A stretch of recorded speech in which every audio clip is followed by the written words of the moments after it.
Hello everyone.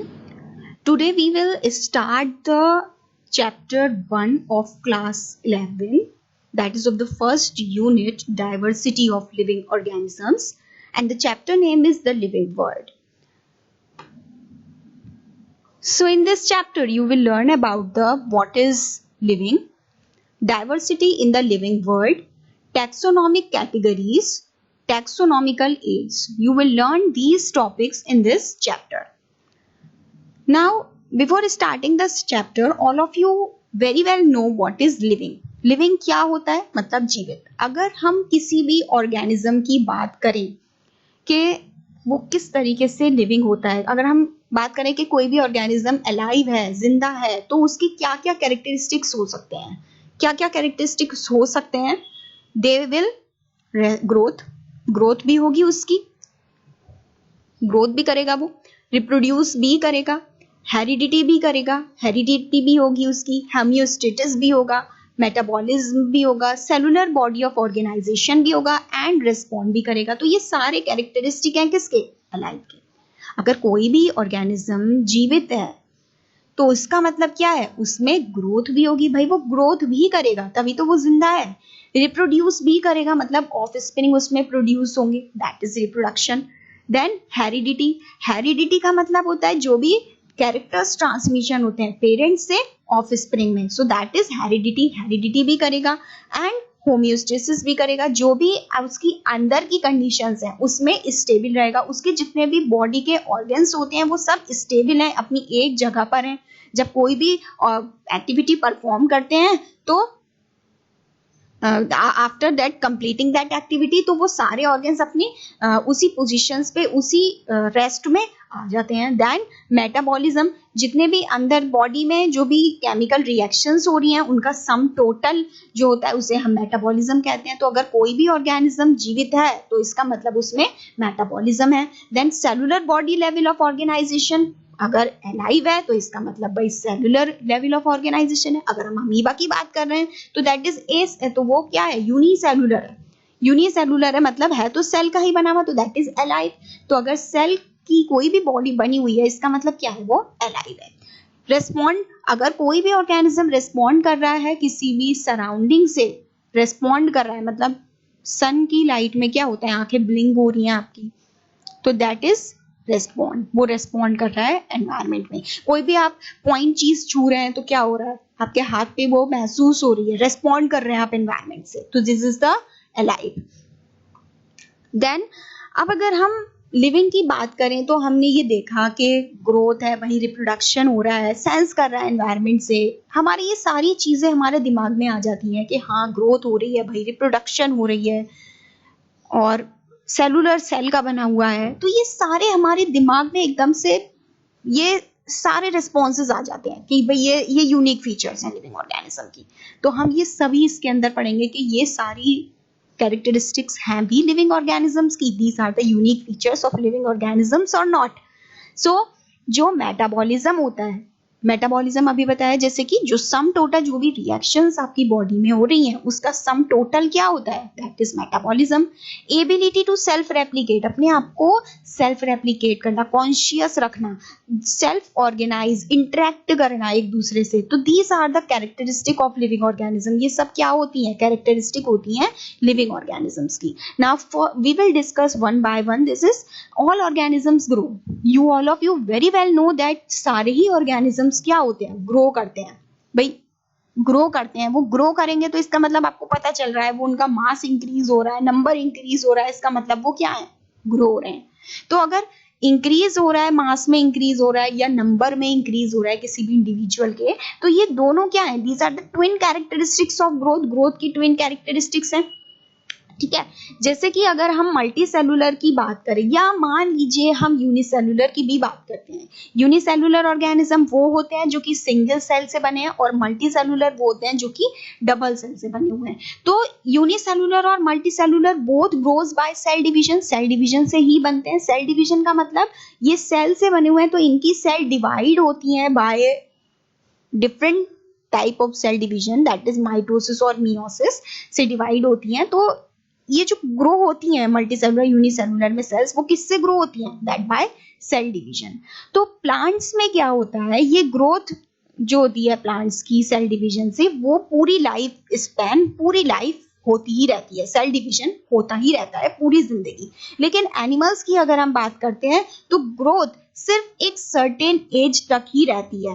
तो cell division occurs in certain tissues to replace lost cells. तो and animals में क्या होता है, सेल डिवीजन सिर्फ एक सर्टेन टिश्यू तक अगर होती है ताकि जितनी भी लॉस्ट सेल्स हैं वो सब उनको रिप्लेस कर सके। सेल डिवीजन में देखिए होता क्या है, एक ऐसी टाइप की सेल डिवीजन जो हमारी बॉडी में अगर कोई भी ऑर्गेनिज्म अलाइव है तो इसका मतलब वो उसमें सेल डिवीजन हो रहा है। सेल डिवीजन का क्या मतलब होता है, एक सेल से क्या होता है, हमारी पूरी बॉडी सेल से बनी हुई है, तो सेल डिवाइड होती रहती है और नई नई सेल्स बनती रहती हैं, और जो पुरानी सेल्स होती हैं उनको वो रिप्लेस होती रहती हैं।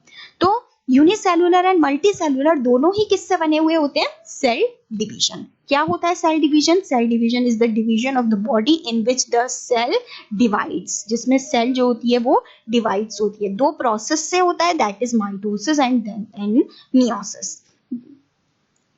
अब अगर इंक्रीज हो रही है बॉडी के मास में, हमारी बॉडी का जो मास है वो इंक्रीज अगर हो रहा है तो इसका मतलब हमारी ग्रोथ हो रही है। अब अगर हम नॉन लिविंग ऑब्जेक्ट्स की बात करें तो वो भी तो ग्रो करते हैं। Have you seen the non living objects? अगर हम बात करें माउंटेन की, अगर हम बात करें बुल्डर्स की, सैंड मून्स की, जो चट्टान होती है, जो रेत का एक गट्ठर होता है, अगर हम उसकी बात करें तो वो भी तो ग्रो करते हैं। तो how this kind of growth exhibited by non living objects is by accumulation of material on the surface. हम इन्हें तो नहीं कह सकते कि इनकी ग्रोथ नहीं हो रही है भाई। जब एक जो माउंटेन है वो भी तो अपना साइज इंक्रीज करता है, जो बुल्डर्स होते हैं, जो सैंड मून्स होते हैं, वो भी तो अपना साइज इंक्रीज कर रहे हैं। उनमें मटेरियल बार बार आकर अकुमुलेट हो जाता है उनकी सरफेस पे। जैसे ही ऊपर सरफेस पे अकुमुलेट होगा मटेरियल तो अपना साइज वो इंक्रीज करेंगे ना। तो इन लिविंग ऑर्गेनिज्म में अगर हम बात करें तो ग्रोथ इन साइड से होती है, लेकिन अगर हम इन नॉन लिविंग की बात करें तो ग्रोथ यहाँ पर भी होती है, बट इट इज एक्सटर्नल। यहाँ पे कैसी होती है? एक्सटर्नल होती है। But in living organism growth is from inside, अंदर से होती है। तो हम ग्रोथ को एक डिफाइनिंग प्रॉपर्टी लिविंग ऑर्गेनिज्म की नहीं ले सकते हैं। So growth can not be taken as defining property of living organism. है बट डिफाइनिंग प्रॉपर्टी नहीं है, क्योंकि जो लिविंग ऑर्गेनिजम्स है वहां पे ग्रोथ इनसाइड में हो रही है और नॉन लिविंग ऑब्जेक्ट्स में भी ग्रोथ हो रही है, that is from external. So this is the difference between non living and living. Then reproduction. अभी हमने रिप्रोडक्शन पढ़ा के रिप्रोडक्शन जो है वो एक कैरेक्टरिस्टिक है लिविंग ऑर्गेनिज्म की। इसे भी देख लेते हैं कैसे। अगर हम मल्टी सेलुलर ऑर्गेनिजम्स की बात करें या हम यूनिसेलुलर ऑर्गेनिज्म की बात करते हैं तो क्या होता है, मल्टी सेलुलर ऑर्गेनिजम्स की अगर हम बात करते हैं तो reproduction refers to the process of progeny possessing features more or less similar to the parents. अगर हम मल्टी सेलुलर की बात करते हैं तो जो ऑर्गेनिजम्स प्रोड्यूस होते हैं उनमें जो फीचर्स प्रेजेंट होते हैं वो या तो बिल्कुल ही वैसे ही होते हैं, बिल्कुल वैसे ही तो नहीं होते, बिल्कुल डिफरेंट होते हैं, ठीक है ना, अलग कैरेक्टर्स, अलग फीचर्स आते हैं। सो प्रोडक्शन करना प्रोजेनी का, that is process is called reproduction. तो अगर बहुत सारे ऐसे ऑर्गेनिजम्स होते हैं जो कि एसेक्सुअल भी रिप्रोड्यूस करते हैं। एसेक्सुअल का मतलब सिर्फ एक ही पेरेंट इन्वॉल्व होता है, जैसे कि अमीबा का नाम सुना होगा आपने। अमीबा सेल्फ रिप्रोडक्शन करती है तो आगे अपना डिवीजन करती है और अपने आप को डिवाइड कर लेती है और दो में डिवाइड हो जाती है, that is asexual means. Euglena की अगर हम बात करते हैं, पैरामीशियम की बात करते हैं तो वो एक से ही डिवाइड हो रहे हैं और अपने डॉटर सेल्स बना रहे हैं। या हम अगर फंजाई की बात करें तो फंजाई भी क्या होती है, मल्टीप्लाई हो जाती है, स्प्रेड हो जाती है easily due to the millions of asexual spores they produce. ने देखा होगा जो हमारी ब्रेड होती है, ब्रेड क्या हो जाती है, रॉट हो जाती है, तो रॉट होने के बाद उसके ऊपर ग्रीन कलर के डॉट लाइक स्ट्रक्चर आ जाते हैं, कॉटनी स्ट्रक्चर आ जाता है, तो that cottony structure is the fungi. वो फंजाई आप देखेंगे कुछ दिन बाद फैल जाती है पूरे में ही। तो ये क्या हो रहा है, अपने आप को मल्टीप्लाई कर रही है, वो स्प्रेड कर रही है, एसेक्सुअल स्पोर्स उसमें प्रोड्यूस हो रहे हैं जो कि पूरी जगह स्प्रेड हो रहे हैं। तो this is the asexual means.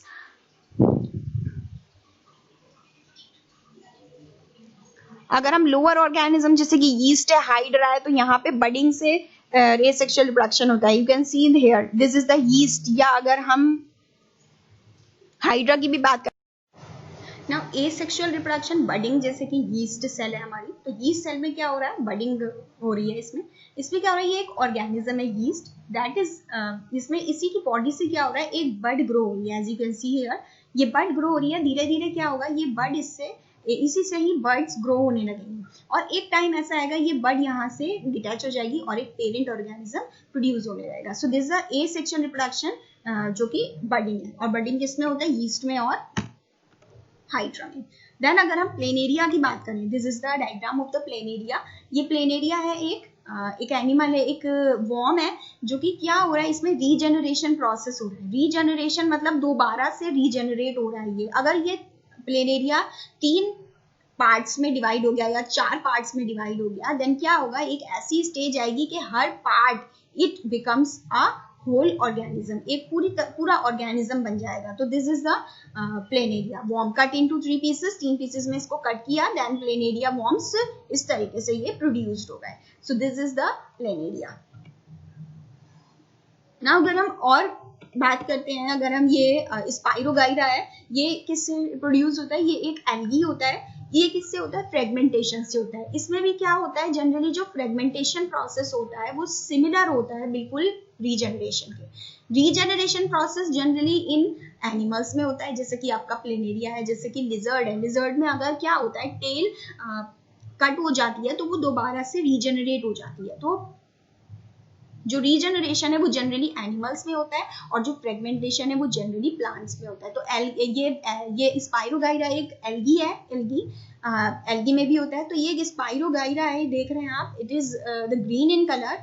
और ये क्या होगा, एक स्टेज में क्या होगा, ये पीसेस में डिवाइड हो गया, this is the fragmentation, fragments बन गए। इसके फ्रेगमेंट से फिर एक ये पूरा ऑर्गेनिज्म प्रोड्यूस हो जाता है। सो this is the fragmentation.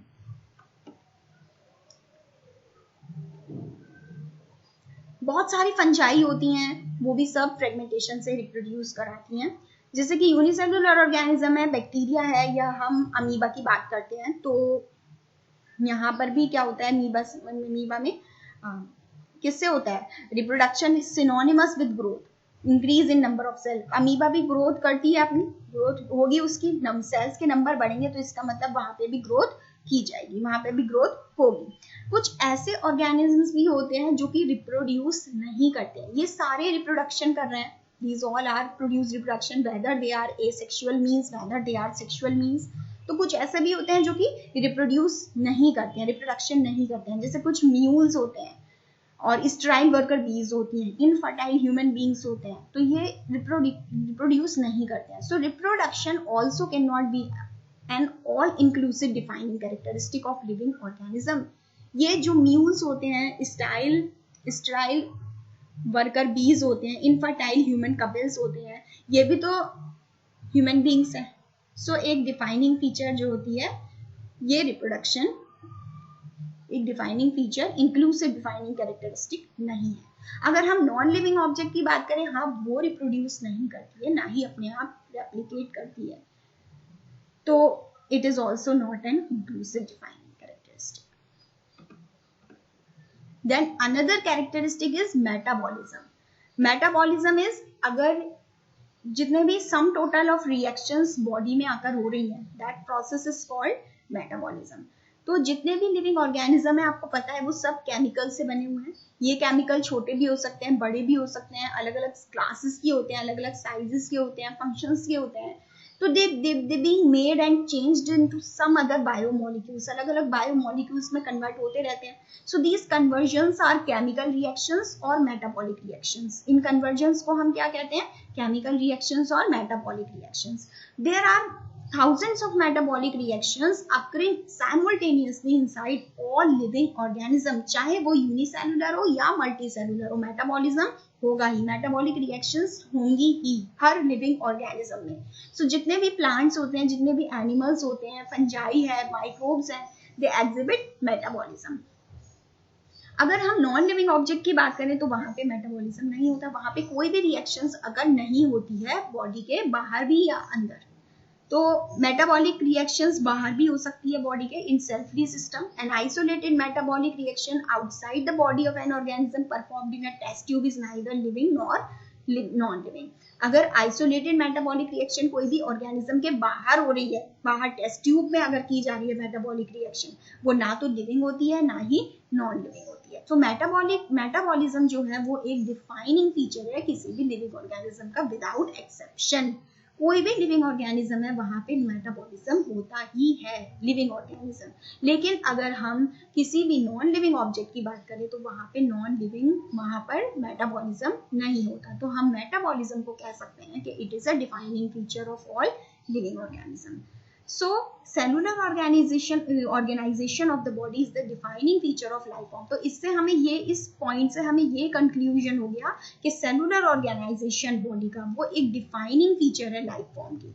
Cellular organisation मतलब बॉडी जो है वो किसी भी ऑर्गेनिज्म की, अगर कोई भी ऑर्गेनिज्म अलाइव है तो इसका मतलब उसकी बॉडी किससे बनी हुई है, सेल से बनी हुई है. अगर नहीं बनी हुई है तो इसका मतलब वो मेटाबॉलिज्म नहीं करता है. They do not have cellular body level of organization. So this is the defining feature of all the living beings.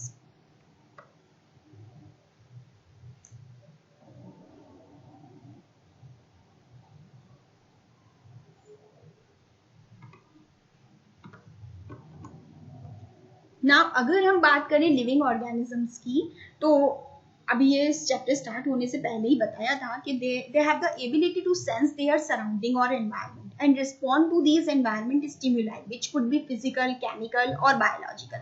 Living organism के पास एबिलिटी होती है कि वो सराउंडिंग से जितने भी सेंसिबल चीज है उसको सेंस कर सके, उसको रिस्पॉन्ड कर सके, जो कि फिजिकल भी हो सकती है, केमिकल भी हो सकती है, बायोलॉजिकल भी हो सकती है. फिजिकल का मतलब कैसे, अगर कोई हीट आपके पास आइस पर पड़ रही है तो आप उसको रिस्पॉन्ड कर रहे हैं.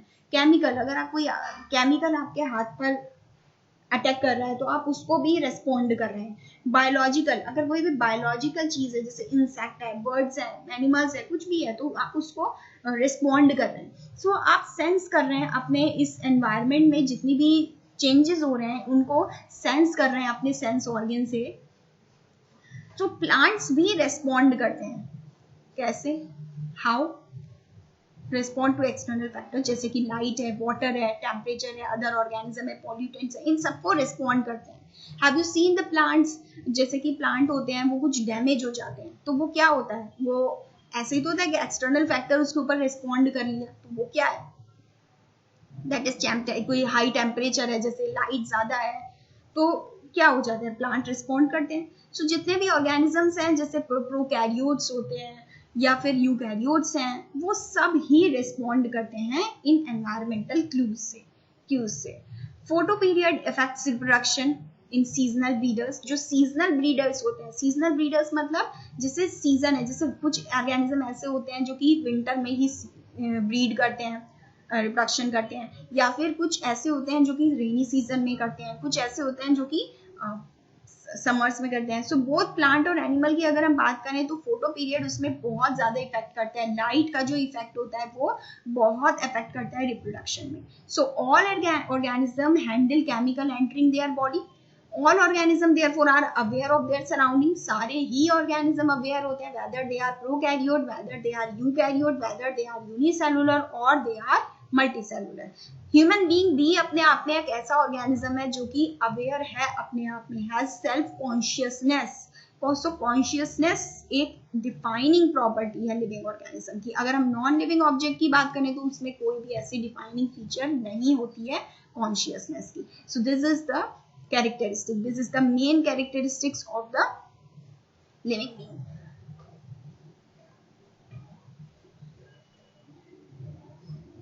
अगर हम ह्यूमन बींग्स की बात करते हैं तो ये बहुत डिफिकल्ट हो जाता है कि वो लिविंग स्टेट में है या नहीं है.